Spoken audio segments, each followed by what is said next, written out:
بسم اللہ الرحمن الرحیم الحمدللہ وکفا وسلام علی عبادہ الذین اصطفیٰ محمد واہل بیتہ الطیبین۔ آج میں مولا کائنات علی بن ابی طالب علیہ السلام کا وہ قصیدہ آپ کو بیان کرنا چاہتی ہوں جو اللہ نے مولا علی کی شان میں قرآن میں بیان کیا ہے، کیونکہ ہمارے نبی مصطفیٰ حضرت محمد صلی اللہ علیہ وآلہ وسلم اپنے خطبہ غدیر میں یہ فرماتے ہیں، اِنَّ فضائل علی ابن ابی طالب عند اللہ عز وجل وقد انزلها علی فی القرآن اکثر من ان احصیها فی مقام واحد فمن انبأکم بها وعرفها فصدقوه۔ نبی اکرم فرماتے ہیں، لوگوں، معبود حقیقی نے علی ابن ابی طالب علیہ السلام کو جو فضیلتیں دی ہیں وہ قرآن میں موجود ہیں، اور یہ خوبیاں اس حد تک زیادہ ہیں کہ انہیں ایک مجلس میں نہیں بیان کیا جا سکتا، مقام واحد میں بیان نہیں کیا جا سکتا۔ لہٰذا یہ بات یاد رکھو کہ اگر کسی شخص نے تمہارے سامنے علی کے فضائل بیان کیے تو تم ان کی تصدیق کرنا، یعنی مولا کائنات کے فضائل اتنے زیادہ ہیں کہ نبی اکرم جیسی ہستی جو کہ خداوند متعال کے بعد سب سے زیادہ عظیم اور علم لدنی کی مالک، وہ یہ فرماتی ہے کہ خدا نے قرآن میں مولا کائنات کے اتنے زیادہ فضائل رکھے ہیں۔ تو قرآن سے ہی ایک قصیدہ میں آپ کے سامنے بیان کرتی ہوں۔ امام جعفر صادق علیہ السلام فرماتے ہیں کہ ایک مرتبہ جماعت قبیلہ بنو سلیم سے کچھ لوگ جمع ہوئے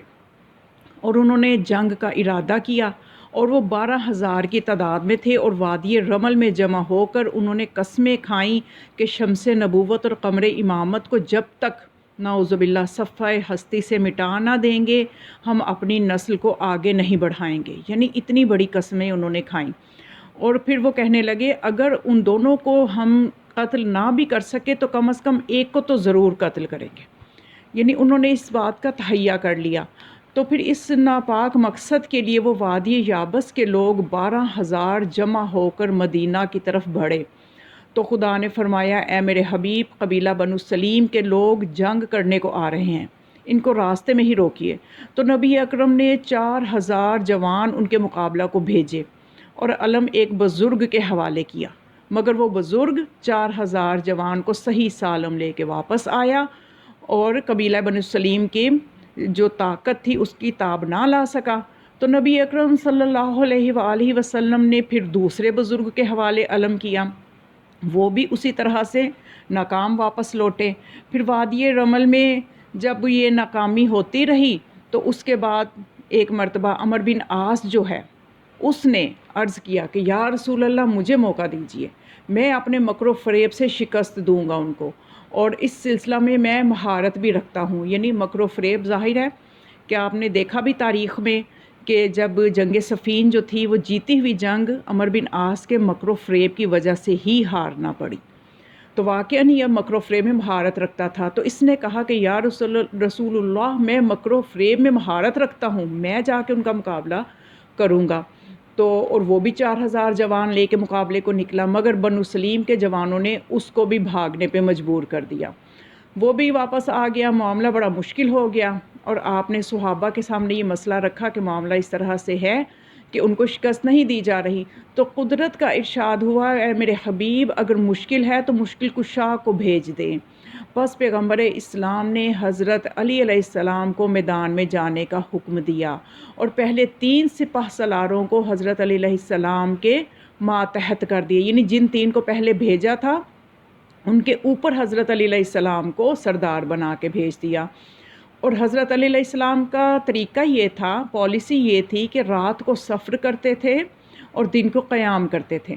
رات کو سفر کرنا اور دن کو قیام کرنا، اور اسی طرح سے کرتے کرتے ایک مقام پر پہنچ کر حضرت علی علیہ السلام نے راستہ چھوڑ دیا اور جنگل کی طرف چلنے کا حکم دیا۔ اور عمر بن عاص جو کہ پہلے ناکام ہو چکا تھا، اس نے سوچا کہ علی تو یقیناً فاتح بن جائیں گے،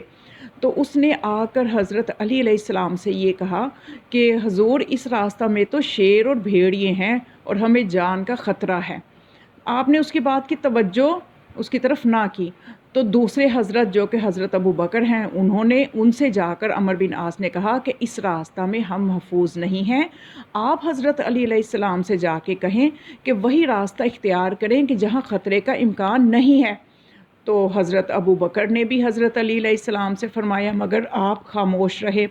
پھر عمرو بن عاص نے حضرت عمر سے جا کر کہا کہ آپ حضرت علی علیہ السلام کو دوسرے راستے کا مشورہ دیں تاکہ ہم محفوظ رہیں۔ تو حضرت عمر کے کہنے پہ بھی حضرت علی علیہ السلام نے راستہ نہیں بدلا، کیونکہ مولا کائنات وہ ہستی ہیں کہ جن کے بارے میں رسول اللہ نے یہ فرمایا کہ اگر ساری دنیا ایک راستے پہ ہو جائے اور علی تنہا ایک راستے پہ ہوں تو جو سیدھے راستے پہ جو نجات چاہتا ہے اسے چاہیے وہ علی کے ساتھ ہو جائے، وہ یہ نہ دیکھے کہ اکثریت کدھر ہے، وہ دیکھے علی کدھر ہے، کیونکہ حق کی پہچان علی سے ہے۔ تو اسی طرح سے پھر جب علی علیہ السلام نے راستہ نہ بدلا تو پھر اس کے بعد حضرت علی علیہ السلام نے رات کے وقت چلنے کا حکم دیتے تھے اور دن کو قیام کرتے تھے، اور اسی طرح سے حضرت علی علیہ صبح،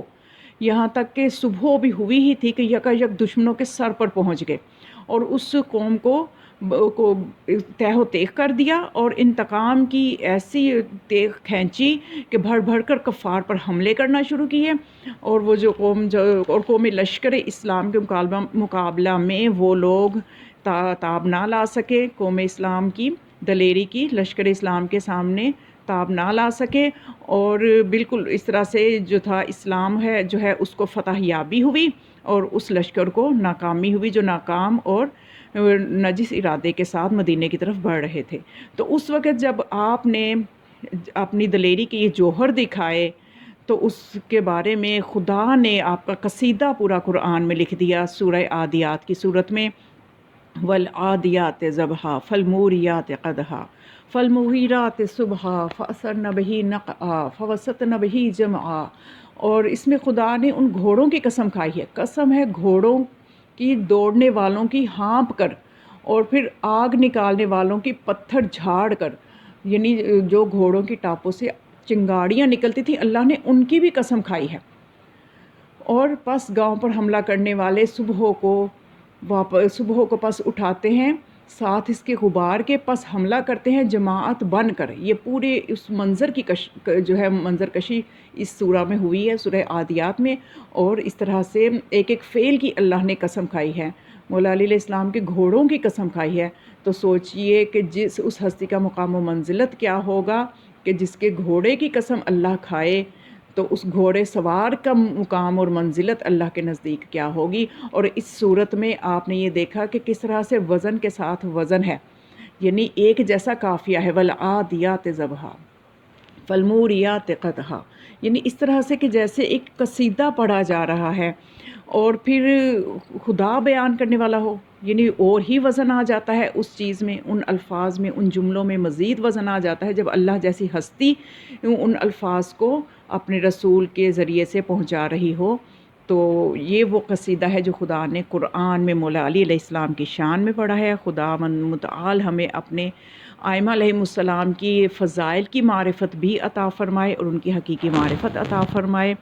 آپ اس ویڈیو کو خود بھی اس نالج کو اپنے تک محدود نہ رکھیں بلکہ آگے بھی پھیلائیں اور سبسکرائب کریں اس چینل کو، کیونکہ یہ چینل اصل میں امام زمانہ علیہ السلام کا چینل ہے جو کہ علوم محمد و آل محمد کی ترویج کے لیے بنایا گیا ہے، اور جتنا آپ اس کو پھیلائیں گے اتنا ہی آپ کا بھی نیکی میں حصہ ہو جائے گا۔ وما علیہ الا البلاغ، والسلام علیکم ورحمۃ